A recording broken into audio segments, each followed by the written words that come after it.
تمام 10 مساء بتوقيت أسمر المحل أينما كنتم أيها السادة والسيدات من الفضائية الإريترية نحييكم ونقدم لحضراتكم نشرة أخبار هذا المساء أستهل ومعكم أنا عبد الله محمد علي بالعناوين.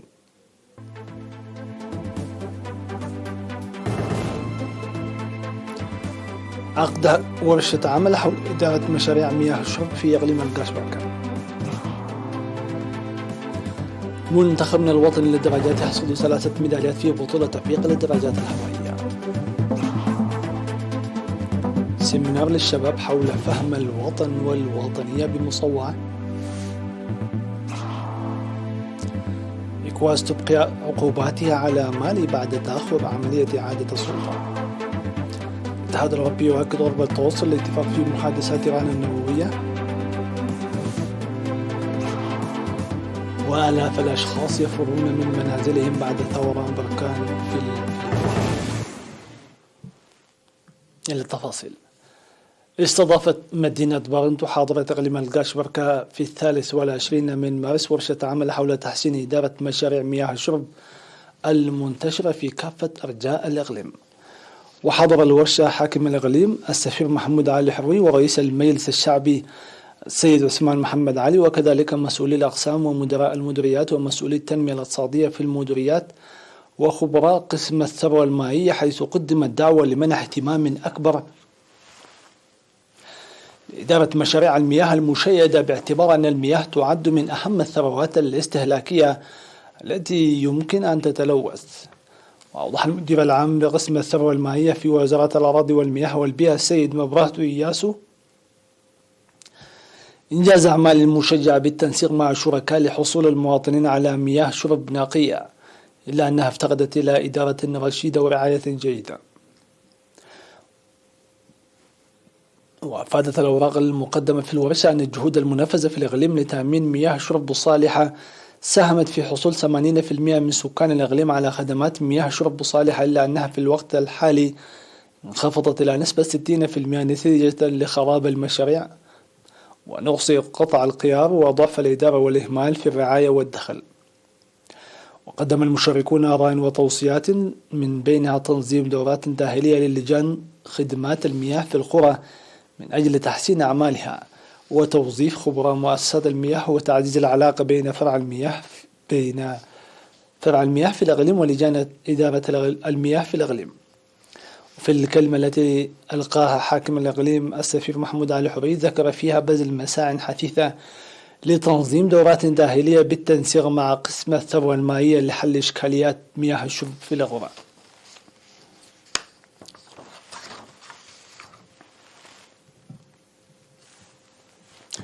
حصد منتخبنا الوطني للدراجات الهوائية اليوم السبت ميدالية ذهبية واحدة وفضيتين في سباق البطولة الأفريقية التي تقام في نسختها 18.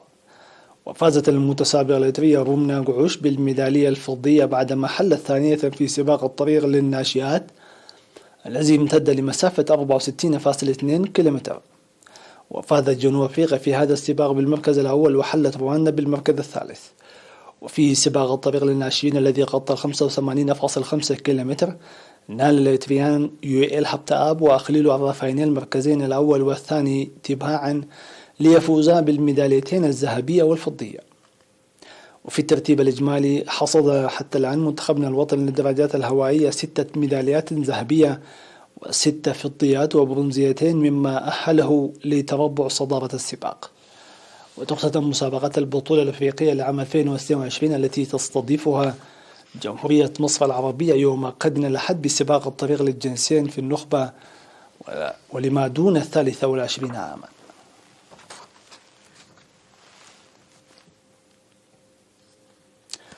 ذكر الكاتب والباحث في التاريخ السيد علي مسقط تصفاي في السيمينار الذي عقده للشباب العمال في مدينة مصوعة لضرورة العمل بقوة من أجل رفع وعيهم وفهمهم حول التاريخ ومعنى الوطن والوطنية.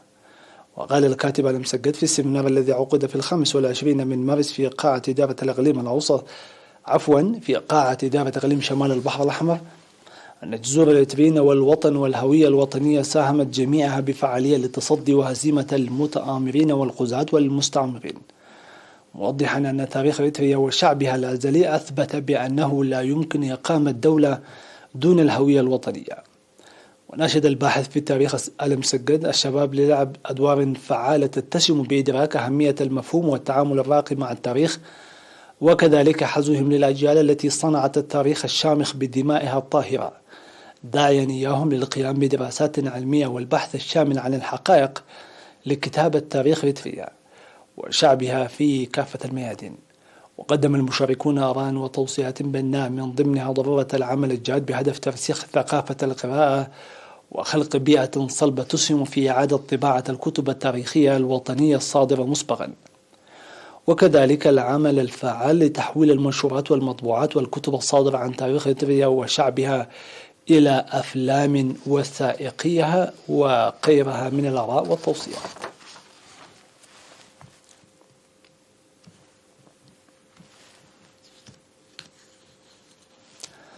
نفذ سكان ضاحيتي لبناي وغورسوف في مديرية هايكوتا بإقليم القاشبركة برنامج إصلاح البيئة الأهلي بالكامل، مدركين أهمية النظافة البيئية الأهلية والحد من الأمراض الناجمة عن التلوث. قدمت دعوة في المراسم التي انتظمت للتعريف بالبرنامج المنفذ لتنظيم سيمينارات تنويرية وحملات توعية مكثفة لرفع الوعي والفهم من أجل تأمين البرنامج المنفذ عن طريق إشراف المهنيين الصحيين.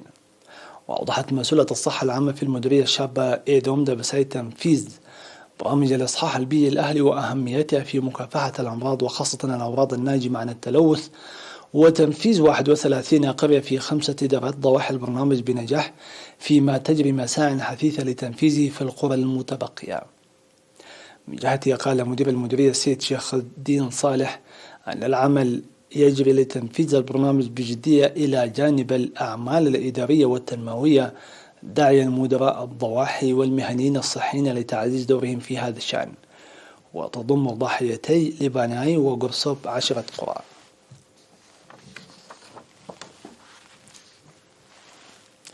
فتحت شركة حضارات للمواصلات في 23 من مارس خط نقل بري جديد في إقليم جنوب البحر الأحمر يربط بين عصب ووادي في إطار الخطوة المتخذة لتوسيع الخدمات. وعبر المستفيدون من الخدمات عن ارتياحهم باعتبار أن بدء الخدمات يقلل من المشاكل الاقتصادية والاجتماعية التي كانت تواجه. وذكر المشاكل الصعبة التي كانت تواجههم في الماضي المستفيدين من الخدمات النشطة في وقت وجيز بأسعار معقولة، مؤكدين ضرورة الاستفادة الجيدة. من جهته قال مسؤول الشركة في الإقليم السيد رشيد محمد أن الطريق يتسم بأهمية كبرى لما يقدمه من خدمات لمنطقتي بيلول وألالي. يذكر أن شركة حضارات للمواصلات البرية بدأت خدمات النقل البري خلال شهري يناير الماضي في طريق عصب دبي سيما.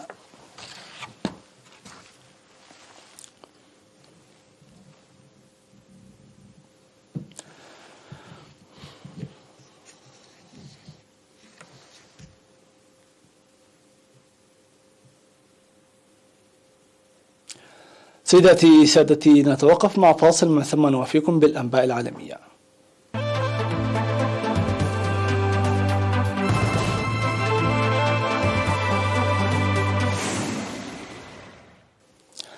أعلنت المجموعة الاقتصادية لدول غرب أفريقيا إيكواس خلال اجتماع لها في أكرا في قانا إبقاء عقوباتها المفروضة على مالي بسبب تأخر عملية تسليم السلطة إلى مدنيين.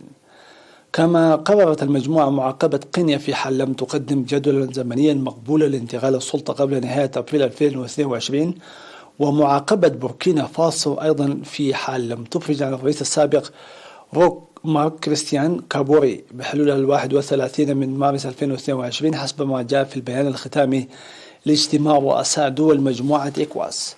وتشهد مالي وبوركينا فاسو وقينيا أزمات سياسية وأمنية، وكانت جميعها مسارح لانقلابات عسكرية منذ أغسطس 2020، وتمارس مجموعة إيكواس حاليا ضغوطا على المجالس العسكرية الحاكمة لإعادة السلطة إلى مدنيين سريعا، وسبق لها أن علقت عضوية الدول الثلاث.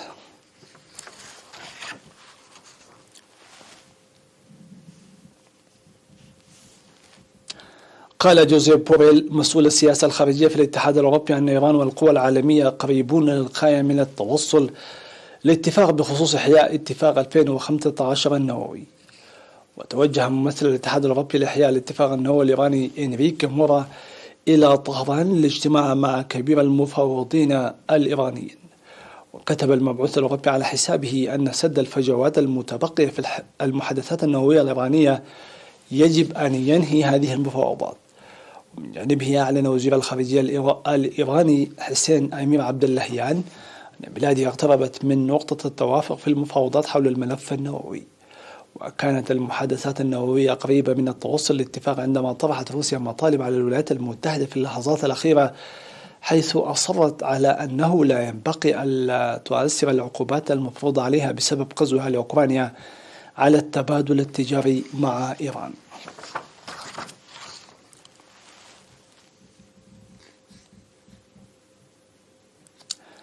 ثار بركان في الفلبين مطلقا الرماد والأبخرة إلى مئات الأمتار، وطلبت السلطات من سكان المناطق الغريبة المقادرة وسط تحذير من وقوع تسونامي.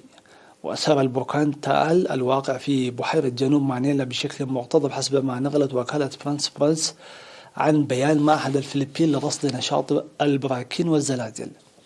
وحذر المعهد من مزيد من الثوران البركاني ما من شأنه أن يطلق انبعاثات سريعة من الغازات والرماد والركام والتسبب بموجات مدعاتية تسونامي.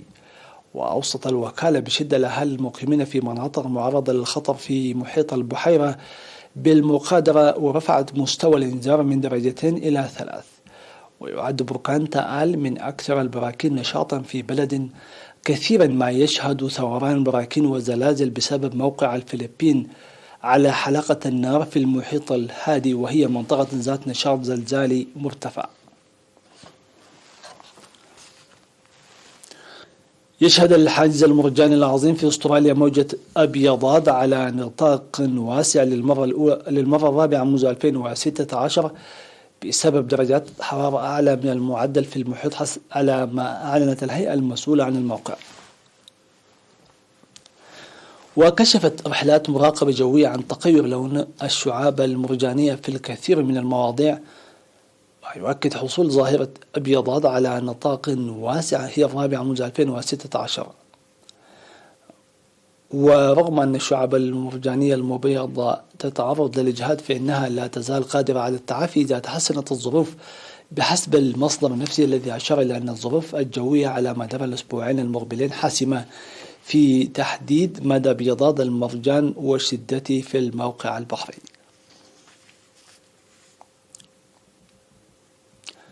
في الختام تذكير بأبرز العناوين.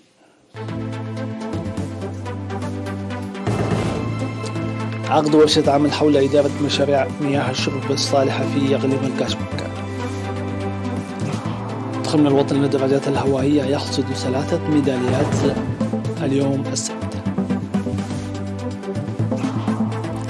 سيمينار للشباب حول فهم الوطن والوطنية بمصوع. إكواس تبقي عقوباتها على مالي بعد تأخر عملية إعادة المدني. الاتحاد الأوروبي يؤكد قرب التوصل لاتفاق في محادثات إيران. وآلاف الأشخاص يفرون من منازلهم بعد ثوران بركان في الفلبين. دمتم في أمان الله وحفظه.